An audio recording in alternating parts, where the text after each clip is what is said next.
we're back.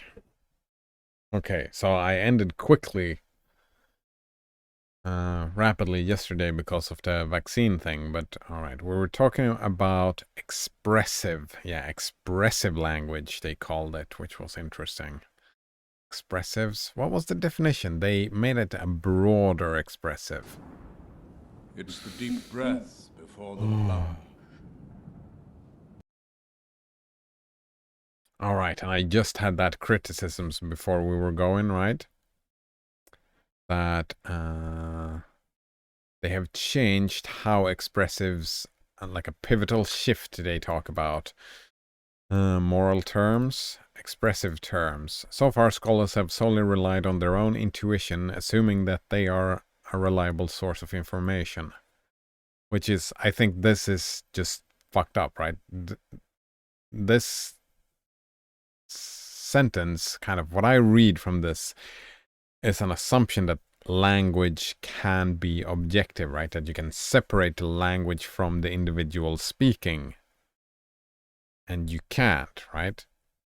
So this assumption, I disagree that this assumption that I am a reliable source, or that my own intuition is a reliable source, right? I don't make that assumption.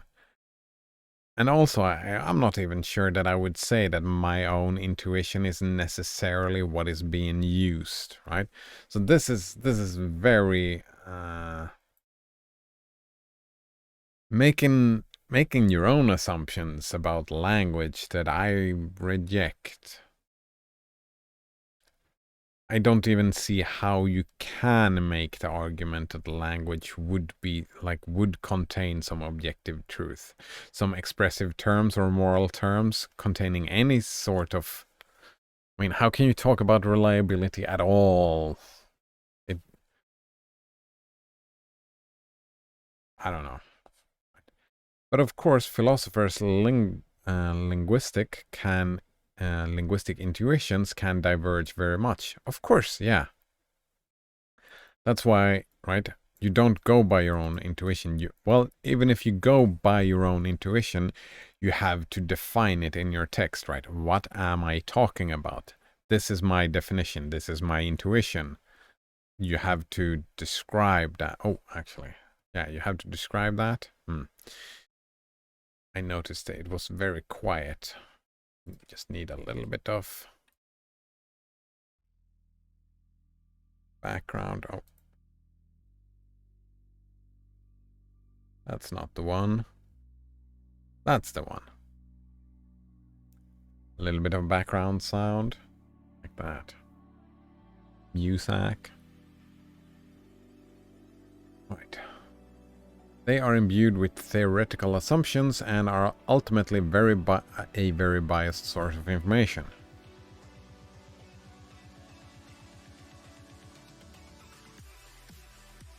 Yeah, if this is happening, right? If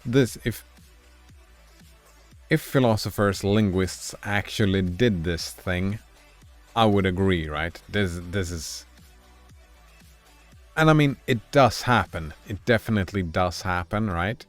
There are biases, like especially biases that one is unaware of, right? There's plenty of biases that I'm unaware of that I'm doing. I'm making assumptions all the time that I'm not aware that I am doing, right? Right? People do that, right? Not only linguists, everybody does that all the time. The writer does that all the time.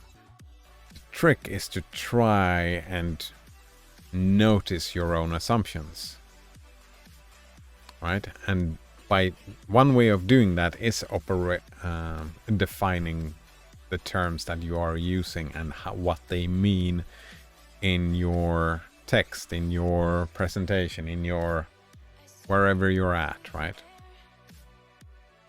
If you're talking about an important term. Something that I feel that they did not do with the thick or thin, or actually I need to look at what was the definition of expressives again. Right, i.e. speech that does not only describe but evaluates. Within this broad field there are areas. Alright, experimental ones, it's fact. Loaded language encompasses... loaded language. There we go. Not only evaluative, but loaded. Emotionally loaded, I guess. That is... Wow. That's... big pop out right there.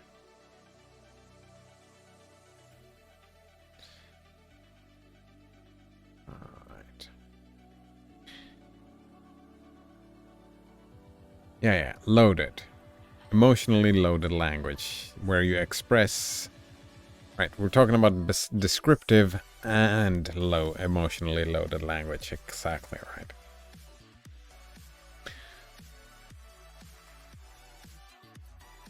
Oh, right. And for that, it makes kind of sense. Right? To imbue, not reject, right? Not reject this, because they are, right? Everyone is reliable, right? You can look at it that way, right? That if I use an interjection like fuck, like when I was getting my ass beat just now by Hollow Knight, right? I am a reliable source of what kind of emotion I am expressing, right? What type of emotion, what kind of things my language is loaded with. Saying that I am not a reliable source of information there is kind of dumb, right? Of course I am. But there is also value in doing statistical research and examining what type of load, like have people explain, right? More and more people, the more statistics we have on this, we can say, right, some people might mean this and some people might mean that. Right? And so far, right, philosophers, linguists, and people, right, we make assumptions, yeah, right. You can say, oh, someone might mean this, someone might mean that. If we have statistics on the thing, we can say, well, statistically speaking, a lot of people mean this, and a fewer people mean that, right? We have a... It is a better... it is better data, right? It's a better... yeah, it's more reliable, sure. It's more reliable. You can reliably say this is what people tend to mean. Well, this is what this group of people tend to mean. Yeah, gotta point that out, right? Oh. But in philosophy, right, it's... You can go with your own intention and like...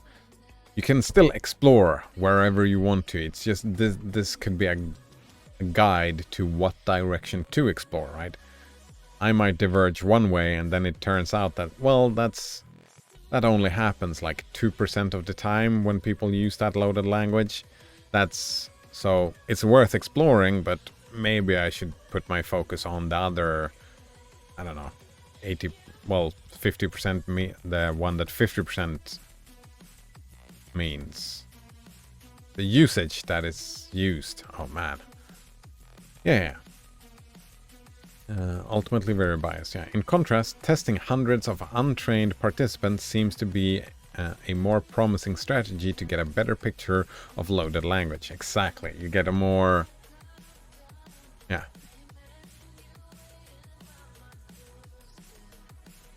Resorting to these empirical approaches has proved very interesting and fruitful for my own research on expressives, leading to surprising findings as to how the context affects the way in which slurs and insults are perceived.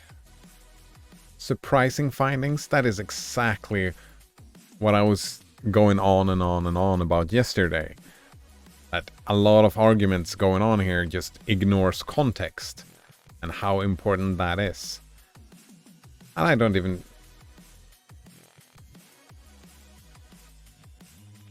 That conclusion doesn't come from an empirical approach, right? You have to be aware of contexts in your empirical studies, otherwise you will end up with terrible results, right?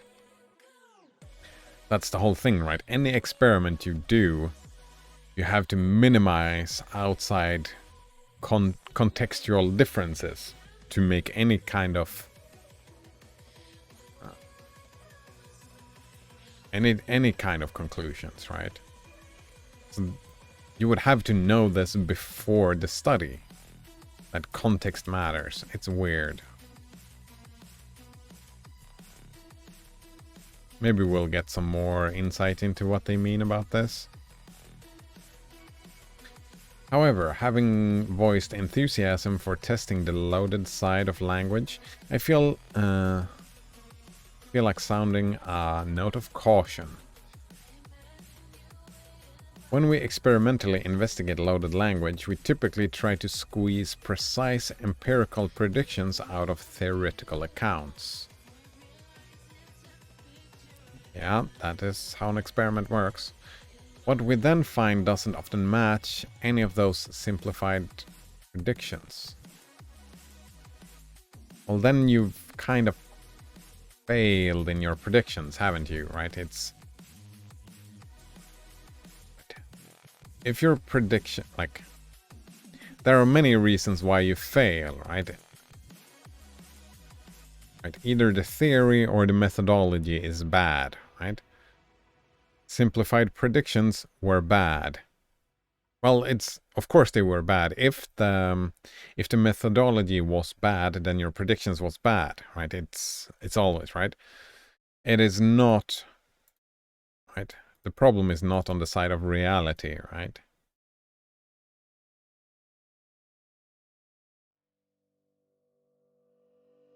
It is, yeah. I'm interested. Pascale mentioned how in two recent papers with Kevin Reuter, they employed the cancellability paradigm in order to test semantic and pragmatic theories of thick terms. They found that the evaluative content of these expressions is, roughly speaking, harder to cancel than conventional conversational implicatures, which goes against pragmatic views, and easier to cancel than semantically contained contents, which speaks against semantic accounts. Oh wow, this was a long sentence. All right, what is the problem with this actually? And I'm just need to see my message here. Need to get rid of these messages. Yeah, that was nothing interest. The phone was just blinking, and I just wanted to get rid of the blinking. That was. Actually, I could have just closed the thing around. Right. All right. Maybe I misunderstood something in my first day of reading this, but let's see. They found that evaluative content of these expressions is, roughly speaking, harder to cancel. Right. Evaluative content, right? Like rude and cruel, right? There is an evaluative there can be an strongly evaluative background in that term. Right. They found that is harder to cancel than conversational implicatures, which goes against pragmatic views.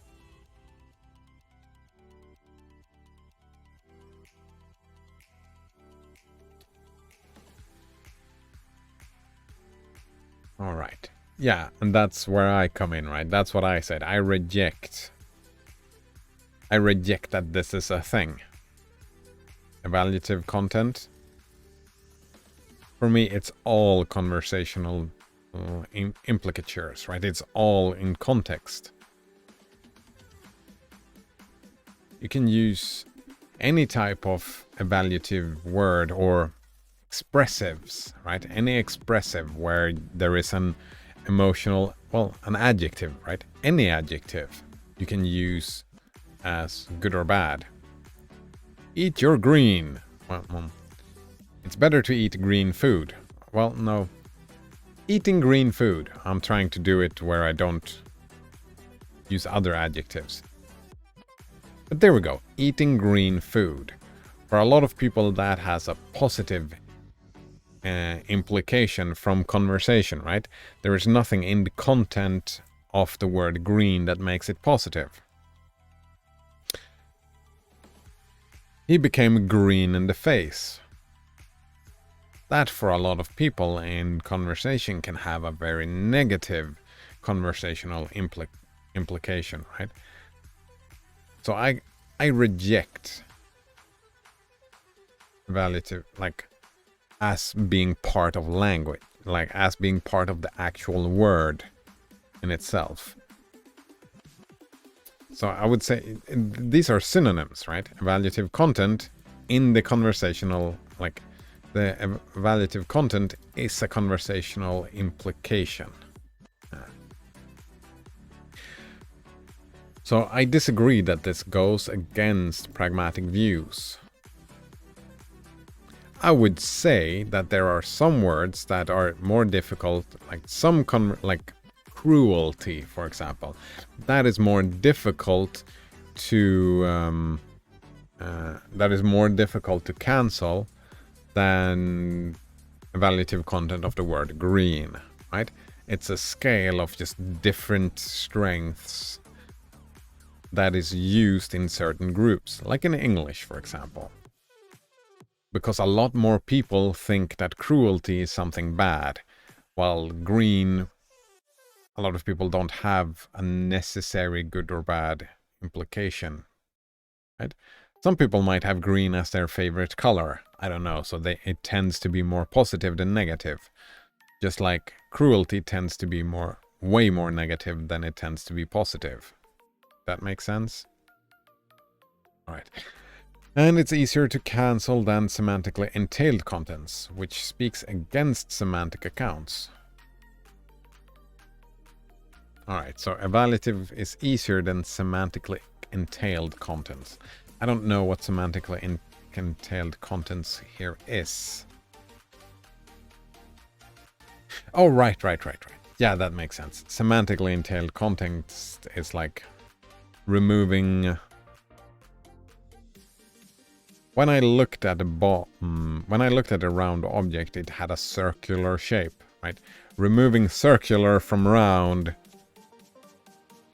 is more difficult, definitely.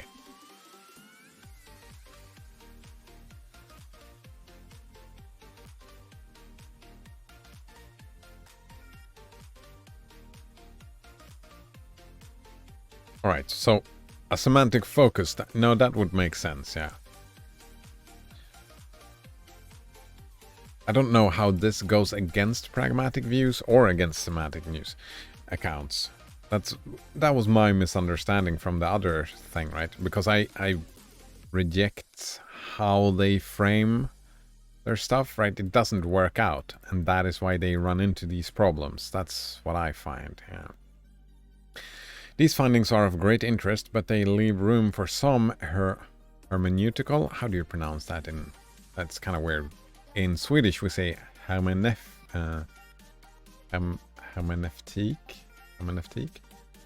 but in English, I think it's hermeneutical. You don't say F. I don't know where the F is coming from in Swedish, but leave room for some hermeneutical frustrations nevertheless. In fact, an advocate of the semantic view can take these results as showing that evaluative content of thick terms can't be suspended like pragmatically implicated content.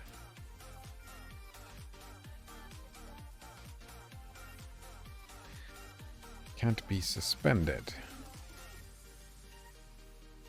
I don't really mean what they mean, suspended. Here we go. They will then add that the reason why these evaluations are nevertheless easier to cancel than semantic entailments is that in the absence of suitable non-evaluative counterparts, we are willing to force a non-literal reading of thick terms in utterances which would otherwise sound totally contradictory. Alright, another long fucking sentence. How long is this sentence? Wait, no, I must have missed a period. This can't be the entire sentence, can it?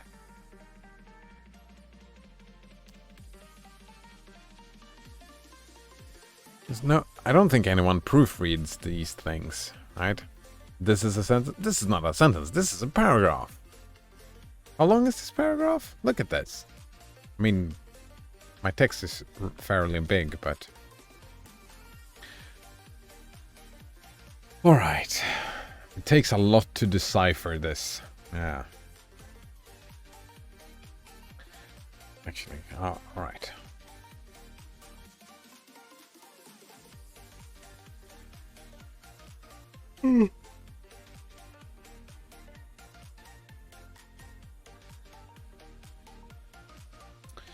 All right, an advocate for the semantic view can take these results. Can't be suspended like pragmatically implicated contents. That's weird. They'll then add, will they? Okay, that the reason why these evaluations are nevertheless easier to cancel than semantic entailments is that in the absence of a suitable non-evaluative counterpart, we are willing to force a non-literal reading of thick terms in utterances which would otherwise sound totally contradictable. I don't understand. A supporter of the pragmatic approach, on the other hand, can interpret these data as suggesting that the evaluative content of thick terms can be cancelled. That is what I would say, yeah, so I take the pragmatic approach. They are much easier to suspend than semantic entailments, but since evaluations are so routinely associated with these expressions, it can be hard to get rid of them altogether. So routinely associated. Yes, yes. That is what I would argue, yeah. What is the opposite side of this argument? I really like semantics and pragmatics.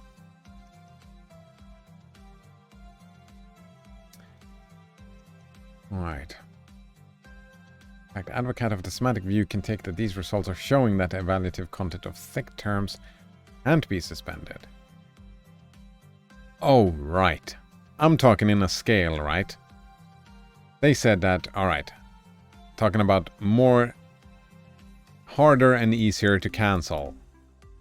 So what they're saying is that if you take a black and white view, which I'm not a fan of, but if you take a black and white semantic or pragmatic approach, you can argue your point or the other point from the results. And I reject that. You can't argue either of these philosophies from the results.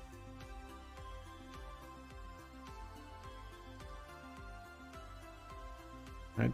The only thing you can do with these results, right? You're not arguing about language. You're arguing about people. Again, I've said this over and over again. Why is the text not listening to me? Right?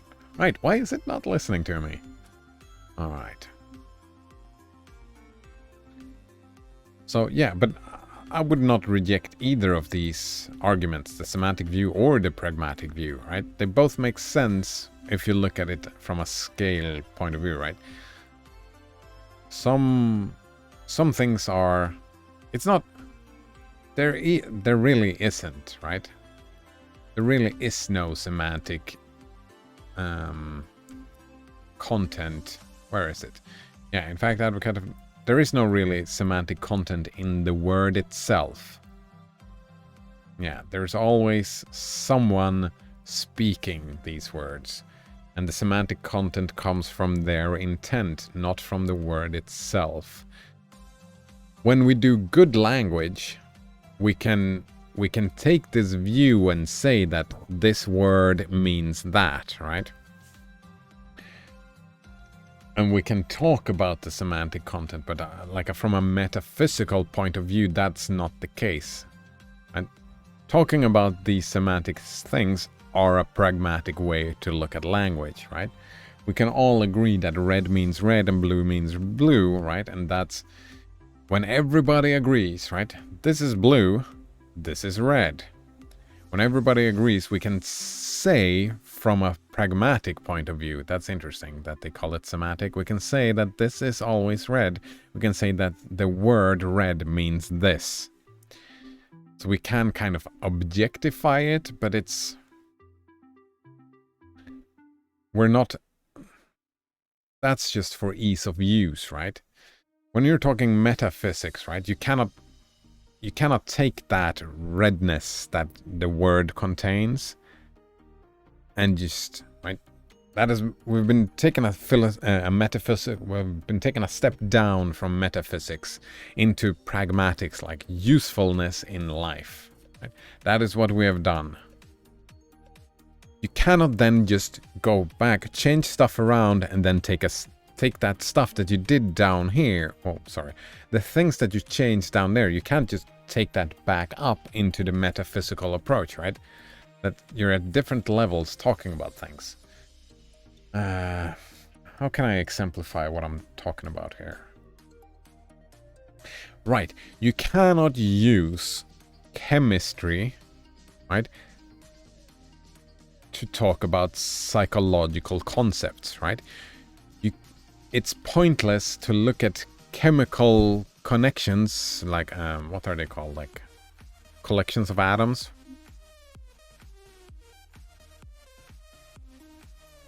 Whatever. Chemical interactions between one thing and another thing, or like how biological, you cannot talk about how blood moves into the brain and explain behaviorism, right? You're in completely different areas, and trying to do this is a mistake. Yeah, it's a mistake.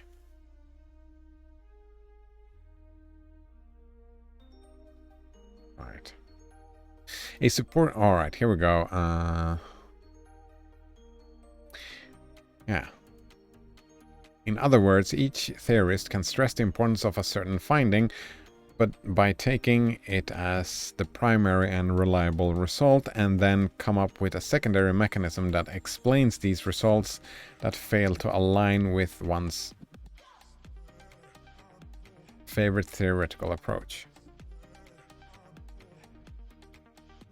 Oh, right. Even though we word it very differently, it kind of seems like this text is in agreement with me, right? That you can't really... Well...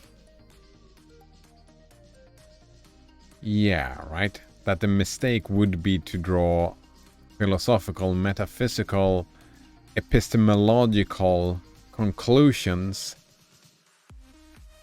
when you're doing a study on people, right? If you ask 100 people, the only thing you can say is, right, statistical analysis about what people... I've said that too many times already, right? This is to say that these and similar studies should be seen as a preliminary exploration into a relatively unknown domain, and because of the subtleties of the matter, we should expect to often run into similar hermeneutical aporias. Yeah, you can always expect to screw up, right? Expression of real or pretended doubt or uncertainty, especially for rhetorical effect. Logical impasse or contradiction. Yeah. You will... Right, always do that, right? If you try to explain how the heart is pumping and how that leads to behavioristic behavior, like Pavlovian stuff, right? You can see when the dog starts salivating, its pulse will increase, but you cannot explain the salivation and the psychological association that happens. You cannot explain that through the heartbeat. It's just, you will always end up with, if you're trying to make it's like all these people talking about quantum mechanics and saying stuff about, right? I've heard that like a million times, right? People talking about consciousness and that we have free will because of how quantum mechanics works. Quantum mechanics, like, does not have a will, right? Does the photon have a will? Is that why the split, the double split experiment works? Because the photon has a will? I mean, that's a guess, But that's just wild speculation, right? Wild speculation. At the same way, these studies, right, what they're doing here is wild speculation. Which is fine. Like, wild speculation is fine and it's good and all that, but the studies don't help you in your speculation. Yeah. You will end up in these hermeneutical aporias. Yeah. I found myself in a similar situation too. Right? How bad is it to report a slur? Together with from 2009, they made that text. All right. Together with psychologist Simon Sulpizio. Why does psychologists always have these weird names? Simone Sulpizio, maybe that's. And philosopher Claudia Bianchi. We looked at how slurs are perceived in reported speech. Reported speech? Scholars disagree on whether... Oh, right. Right.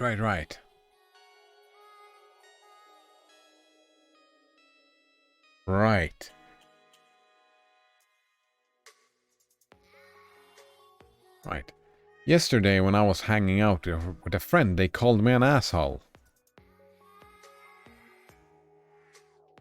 Right. That didn't really happen. I just gave that a sentence as an example of a reporting a slur, right?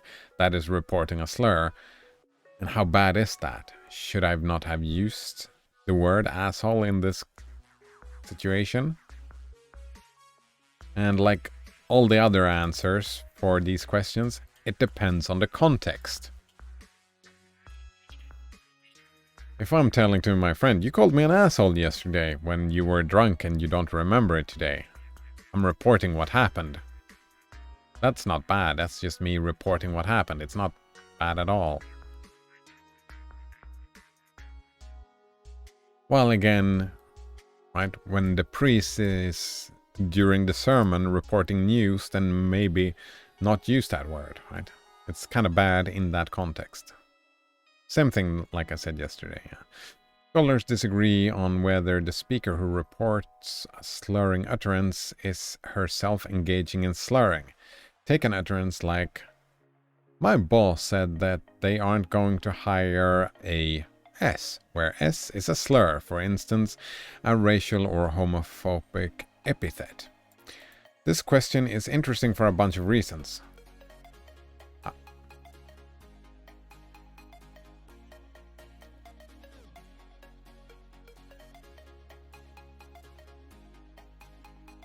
Alright. Here again, I think now they go back to making the same mistake again, right? Is she or he slurring? Well, only they know, right? When I reported my friend calling me an asshole the other day, I did not call myself an asshole. That was not my intent, therefore I was not slurring. Maybe. I could have been though, right? I could have been. I wasn't, but I could have been, right? My friend called me an asshole yesterday because of something I did, and I feel like an asshole for doing that, right? Then I am calling myself an asshole, and then I am slurring.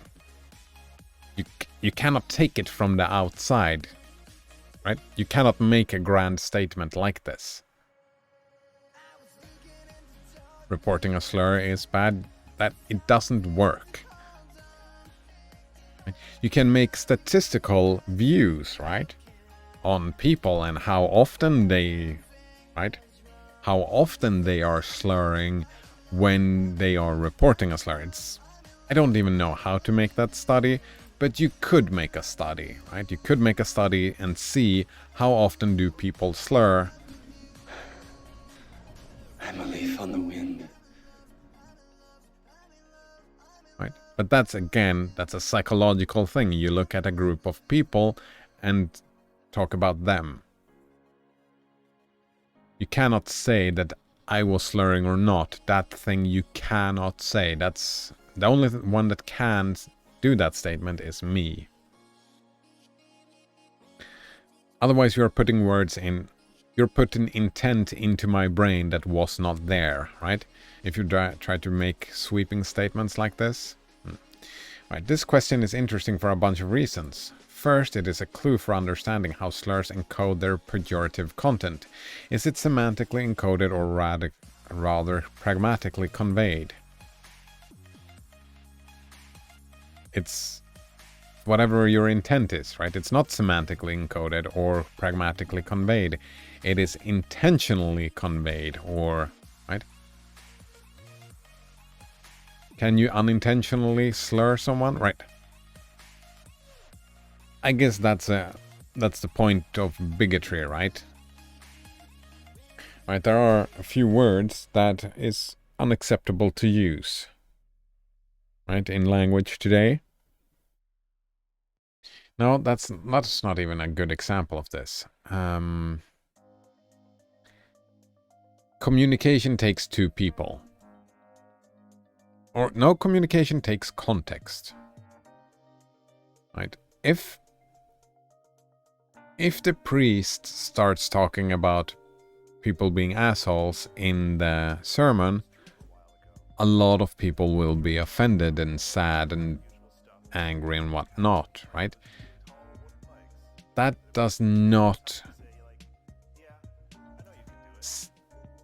necessarily mean that the priest was slurring. Right? It just means that the communicational approach was unsuccessful, right? You created misunderstandings because people maybe thought the priest was slurring, right? That was their intent. That was their interpretation, right? Similarly, right? Similarly, as you cannot tell me if I intended to slur or not, I cannot tell you how you should have interpreted, right? So, if I did not intend to slur or be pejorative against somebody, but someone else felt that I was, there was a misunderstanding, right? There was a failure of communication, right? They felt that I was pejorative, I did not. Right. So, that's a misunderstanding. That's not me, right? I didn't semantically encode it, right? But they did semantically decode it, right? I did not pragmatically convey it, but their pragmatic interpretation of what I was saying, that's what they heard. Which is a misunderstanding.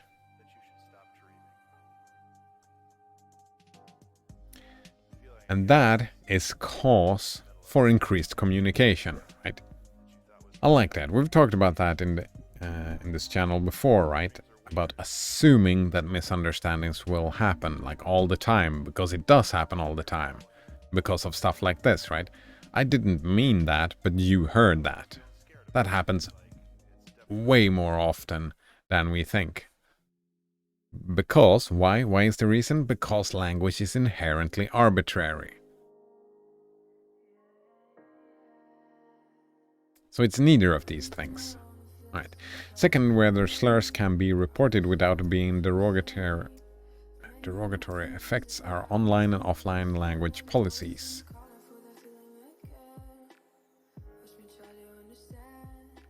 Yeah, in some contexts, it's not even about being derogatory, right? It's about being offensive. Yeah, it's about being offensive. Right? The priests reporting that people were calling people assholes is not the priest being derogatory. It's about people feeling offended and, right? And people getting upset, right? It's not even about being offensive. It's about people getting upset.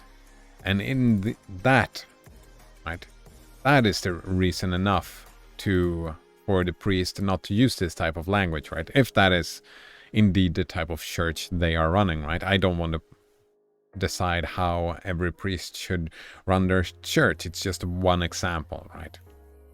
I'm not religious. I don't go to church.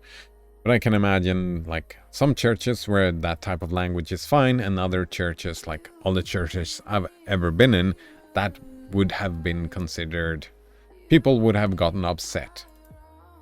And that would have been rude. Alright. Alright, now when armchair philosophers... Oh, that's me. I'm an armchair philosopher. Look, I'm sitting here in my armchair. And I'm not a professional philosopher. I'm just an armchair philosopher. Lovely. Right. I'm an armchair linguistics as well, maybe.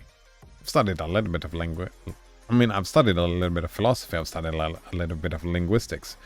More philosophy than linguistics, but they go hand in hand. Can go hand in hand. Alright, now when armchair philosophers and linguists have examined their own intuitions, they have come to diverging conclusions. Yeah, that I reject all of this. Definitely. According to some, when a speaker reports a slurring utterance, they, and not necessarily the reported speaker, are perceived as slurring. Oh, I misunderstand. But no, I go back to what I was just saying. You can't make this grand statement. Some people will perceive it as slurring, others will not. Some people will perceive it as slurring in certain contexts and will not perceive it as slurring in other contexts, right? This out so way out on the thin ice. It's not even ice anymore. You just started swimming because there's no ice left. We're in the middle of the summer. What are you doing out there with all your ice gear and ice skates on? You need to put your bath suit on.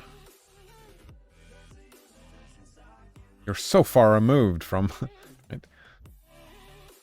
from what you're able to talk about in these type of studies. In a certain group and a certain context. Yeah. For these scholars, slurs should be banned not only from direct but also from reported speech. Let's call them prohibitionists. The Anderson and Laporte, 2013 and 16. According to others, only the reported and not the reporting speaker is taken to be slurring. Slurs don't need to be banned from reported, but only from direct speech. Let's call them non-prohibitionists. Alright, my opinion is not to banning slurs. In some contexts, right where we are right now, YouTube, Twitch, wherever you are, ban slurs, or words that are used singularly as slurs. Well, ban whatever you want. I'm fine with it. I don't want to upset people. And if a lot of people get upset, then sure. Actually, I don't even like the word ban. Just say that, please don't use this word or that word. And I think that's fine. I think it's dumb, right? But this is in context, right? This is in a closed forum, right? We're in a forum where we're discussing a certain thing. These things cannot be disallowed by laws. That I would reject, right? Grand statements like this, either way, right? Forbidding any kind of language sounds very much like 1984 as for me, right? I'm completely okay with ban whatever you want from Facebook. But if I publish my own website, that is freedom of speech, right? I could make a website that is just about slurring people, and that should be fine legally in my opinion. And I point out that these things, what they're talking about, right? Sure, you can use arguments. None of these arguments convince me either way. You can argue back and forth, but we're talking about opinions here, right? Don't need to be banned. You're kind of talking about an opinion if something should be banned or not, as if we can figured that out through philosophy and science, right? If something needs to be banned, right, you can do statistics and see how many people get upset from this. And you can use that as an argument, but the word need here doesn't make sense. Slurs should not. And that's your opinion, right? You can have either of these opinions. For me, I don't want to see slurs banned. Well, I want to see them banned from some context, but not from all. Yeah. Definitely not make them illegal, but I like that they say the word banned, not unlawful, right? They don't want to make them illegal, just ban them from certain places. Right. In order to shed some light on this debate between prohibitionists and non-prohibitionists, we ask participants to rate the offensiveness of utterances featuring slurs in two conditions. Direct speech in the form of X is AS and reported speech that Y said that X is AS, where X, Y, Z are proper names and S is a slur. Yeah, right. And that makes a lot of sense, right? Then the group where the participants were taken from, right? What kind of is that demography? Is that what it's called? Demographics, right? In these demographics, if you find a certain slur where it's 100% offensive, well, actually, I don't. It's kind of implied that if you find something offensive, you get upset by it. If everybody gets upset, I'm not sure I like this language, offensiveness. Do you get upset by the usage of this word? I would like that more, right? Instead of putting evaluation in the words of the mouth of the participant, right? Instead, you could have a scale. How upset are you from this? Talking about the participant's emotional state, right? That's what is interesting here. Offensiveness. Just because something is offensive doesn't, right? Truth might be offensive, right? Reality is offensive all the time, right? I find reality offensive. Fuck you, reality, for being the way you are sometimes. You offend my sensibilities, right? Instead, focus on the point of the matter, right? Why would you want to ban certain language in certain situations, right? It's about not making people feel bad, right? That's the reason. That must be the reason, right? So why not focus the study on that instead? That would make a lot of sense to me, yeah.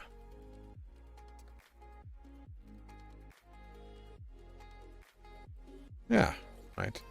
But then we're talking about from the demographic where these participants were taken from, and in that, actually, they don't even have a context, it's just reading it. Oh, my phone is ringing here. Oh, gotta take this. Hello. Hej. Kruka, hur stor var det den var tvungen att vara? Minst 30 i diameter och helst 30 djup också. Okej. Ja, får den plats i fönsterbrädan då? Det får den inte, va? Det kanske man måste bygga och fixa med, ja. Ja, då måste du bygga ett bord och ställa innanför för att det ska kunna fixa. För om du ska ha den inomhus så tror jag inte en 30 får plats. Framförallt, nej, det är om man kan ju hänga den i fönstret och sånt där med, så att det finns ju lösningar man kan göra. Men ja, du har nog en bra poäng, för att det ska ju också vara det skulle ju också vara hål i botten, vilket betyder att man behöver ha ett fat att ställa det på. Men sen så kan man ju också tänka att den kan ju vara bredare uppe till och smalare under till och såna här saker. Och det går ju säkert att göra säg att om man köper en oval eller en rektangulär, så att den är Så den behöver ju inte vara rund nödvändigtvis. Så att man hade kunnat göra den avlång mer. Så att man hade kunnat hitta en lösning, en sån lösning. Ja, Jag vet så att den kanske är till exempel 35 gånger 25 eller något sånt. Ja, precis. Någonting i den stilen. Men det är ju som, du har en bra poäng där, att egentligen så kanske det ska vara och... Ja, men det, ja, jag ska fundera på det. Har ni hittat krukor eller? Ja, vi skulle ju köpa hjul på Hornbach och när vi är inne här så hittar vi lite krukor och så. Och då börjar jag fundera på hur stor var den tvungen att vara, vilket var mest praktiskt och sådär. Ja, precis. Om de inte är så dyra så kan du, om ni ändå är där så och vill köpa några stycken, om de inte är dyra som sagt, annars så kan man ju leta mer på second hand och sånt där. Det är ju ingen bortska. Okej. Bra. Ja. Då säger vi det. Det gör vi. Tack. Hej. Hej. All right, sorry about that. That was just my personal business. Maybe I should have muted my phone. Muted, not my phone, but my thing. All right. My dad was out shopping, whatever, and I'm gonna grow strawberries. That's the plan in my new apartment. And so I just need those pots. Yeah, pots. And they need to be specific sizes, and just talking about logistics. Sorry, let's go back to this. Yeah, we're talking about the participants here. That's what we were talking about. The groups where the participants comes from. That's actually very interesting that this here, right? The author of this text wrote earlier that context matters, but they don't give any context. They don't give any context. They just give random names, proper random names, and a slur. You don't get any context from this. So it's not, I don't think it's even very helpful. Right, we found that reported speeches decreases the offensiveness of utterances featuring slurs without entirely deleting it.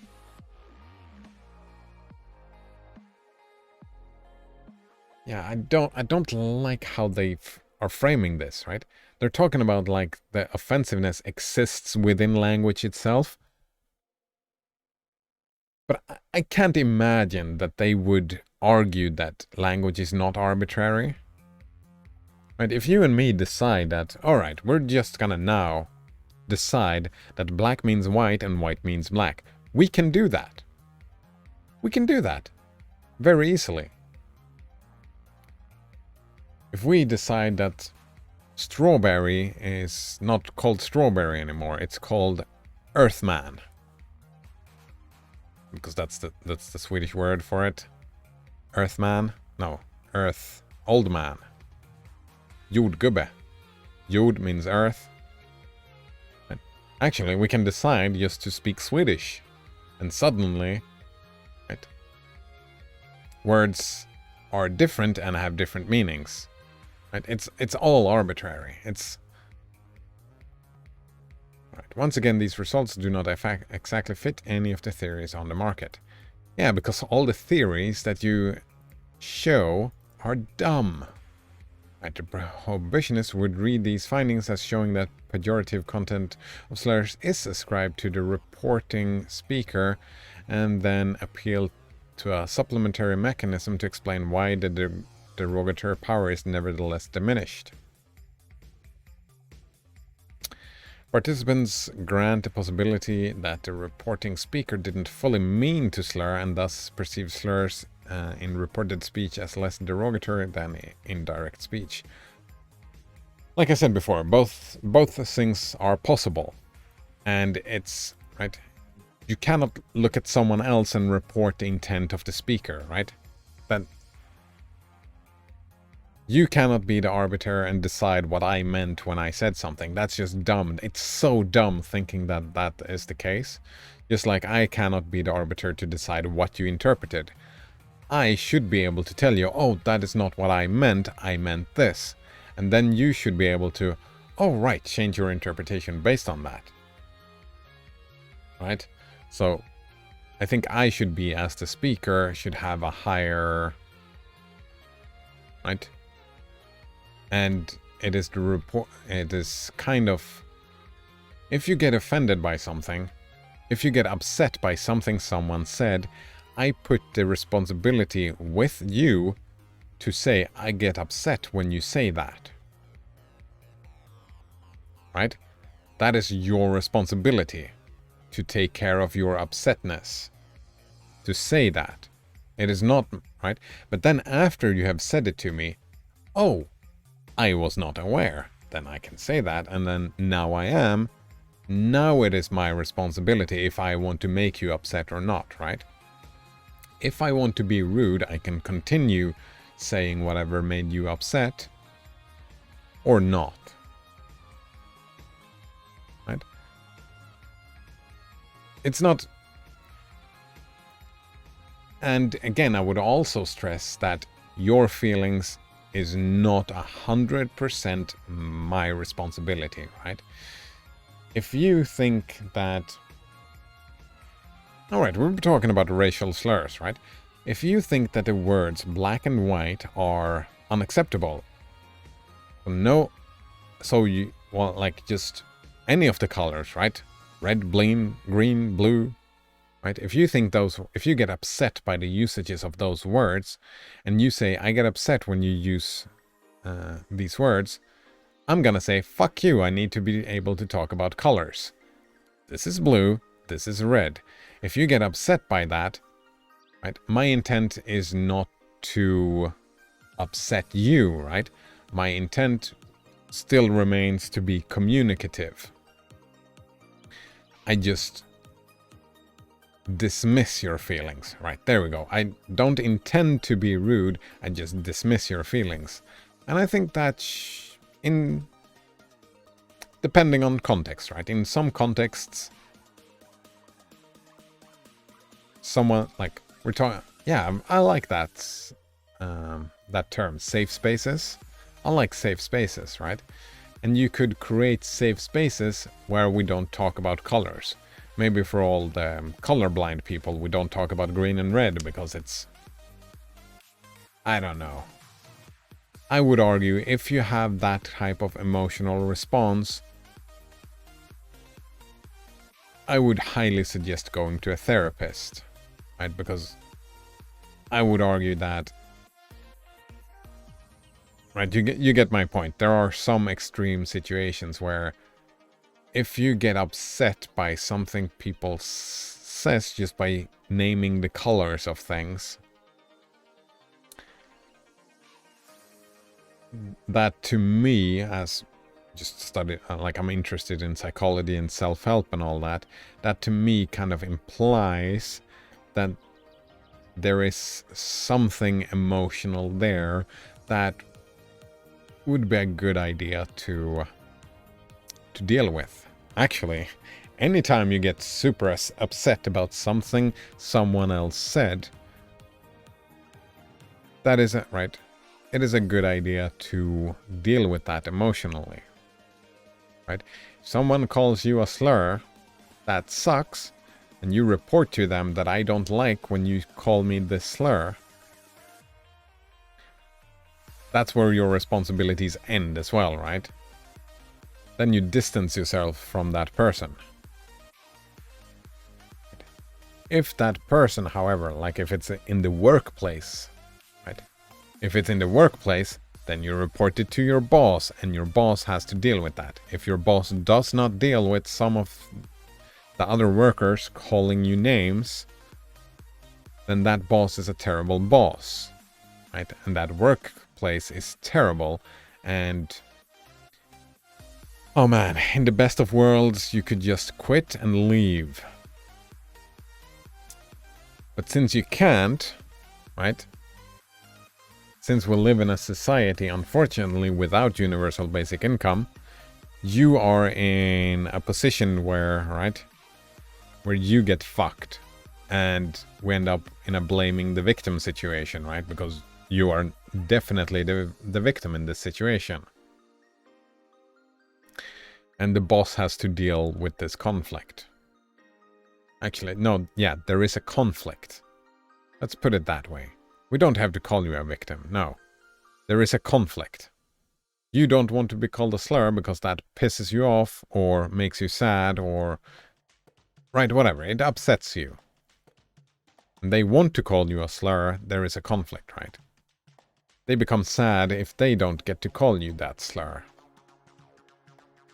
Right? The bigot gets sad when they are not allowed to be bigoted, right? So there is a conflict. And that is whoever is responsible in that context is responsible of banning, right? Banning certain things. I like that. So I reject the idea of the prohibitionist and the non-prohibitionists. I reject both of them to make these kind of blanket statements. It's all in context. It's all in context. Alright, since competent speakers are supposed to know that slurs are tabooed to a certain extent, competent speakers, that's so bullshit. Since speakers are supposed to know that slurs are tabooed in a certain context, and if they are unaware, right, when they are unaware, they cannot be held accountable, right, for people to be upset, right? That is why the person getting upset has to inform the speaker that in this context, we don't say this. Yeah. They are expected to avoid them in reported speech, or they will run the risk of sounding derogatory. Exactly. Someone has to report, right? Please don't say that, because that sounds very derogatory. Then the person can say, oh, sorry, I did not mean that. I will try to refrain from doing that in the future. Right? A lot of speech is automatic and might take a couple of times to get used to changing speech. Because changing speech is difficult. Right? It's all very automatic. Yeah. Here comes the same pattern again. Each theorist could in principle take one result as the primary and reliable finding. No. That's you're misunderstanding how statistics work. Right? You need to show statistical reliability. Right? If 90% of the people in this certain place find it to be 90% of people get upset by saying whatever in this context, then in this context one might, right?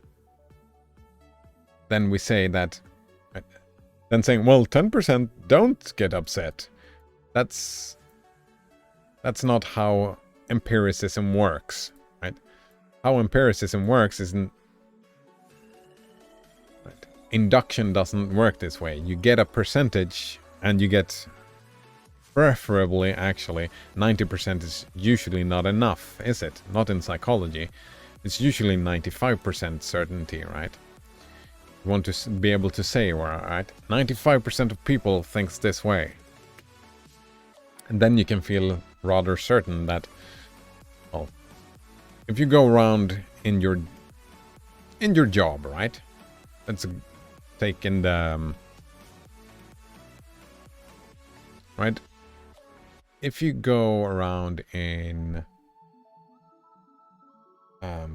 every office in a city and you ask a couple of, like, if you go around to a lot of offices in one city, go around to one office to one office to one office. In that workplace, that's the context, right? In that context. And then you run this test in that context, and then you notice that 95% of people get upset by this type of language. Then you can ban that language in those offices. Well, you can recommend to the people who are responsible for HR, right, in these offices, to ban these words. That makes sense to me. If they get 50% result, then you don't have a result, right? Then the whole thing is pointless. So this pattern, I don't know how that pattern could emerge from a statistical analysis of like a statistical research, right? Right. Your results must have been inconclusive for this to be the end, right? Your results have to be inconclusive, right? I can't say one way or the other. And then again, then the theorist cannot use the results because the results are useless. In this context, right? The results are not useless like as a grand statement. It's just the results are useless for the theorists, for any of the theorists. I mean, no result is still a result, right? Right? And no result would say, oh, wow. Either my research question is bad or my methodology is bad, right? That's what no result usually say, right? Right. Of course, conflicting interpretations are not so unconstrained. Diverging reading of empirical results are typically not on par, not on a par, and any supplementary hypothesis concerning secondary mechanisms needs to be tested further and experimentally supported. Exactly. However, this couple of cases of open-ended interpretation show how we should always keep in mind that when we look into loaded language on empirical grounds, the matter at stake is so complex and so full of subtleties that one study will neither prove nor disprove a theory by itself, but can at best suggest promising lines of investigation and further thought. Yeah, you can't, like, the theories here are meta, like what I said before, right? You cannot talk about the theories with these studies. Like the example I said, biology and psychology, right? You can have overlap and help each other out, but you cannot draw conclusions about psychology by just studying. You cannot draw conclusions about psychology by just studying biology.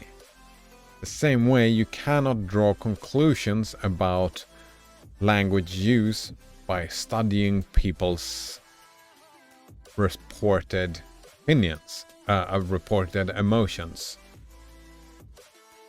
or opinions. The only thing you can say is about the opinions and emotions from that group of people that you studied, right?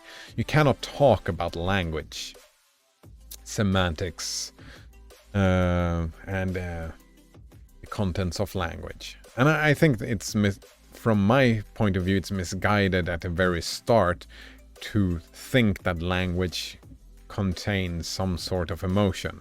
It's just, language is arbitrary. It's the people that contains the emotion. All right, with this and many other caveats in mind, long life to experimental philosophy and of loaded language. Yeah. I mean, it's... Right? All the studies are gonna be trash because your initial question seems to be trash. But I might be wrong, right? I might be wrong. Maybe there is something in language that is objectively there that I was unaware of. Right? I might be wrong, so please continue study.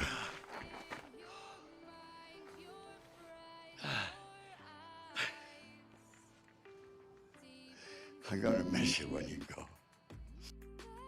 I'm just sad about the tunnel vision, right? Right, yeah, look at all these references, right?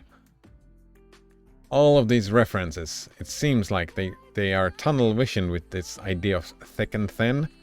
And I am convinced that the whole idea of the thick and thin thing,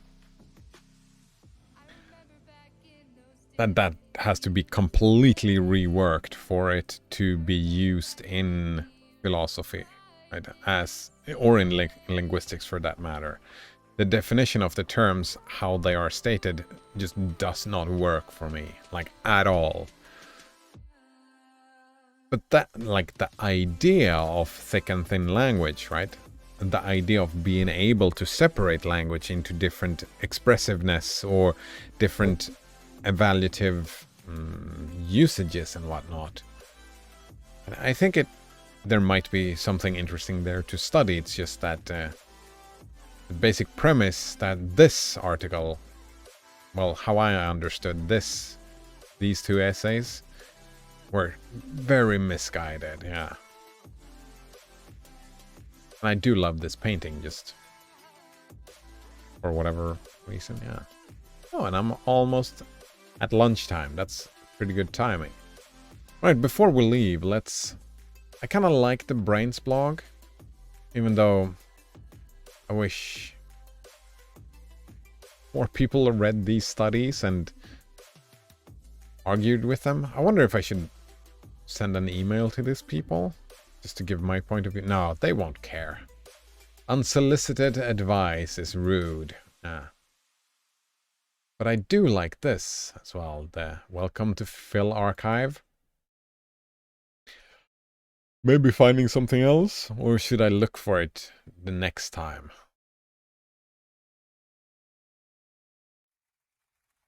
Path semantics for indicative conditionals. I have no idea what that means.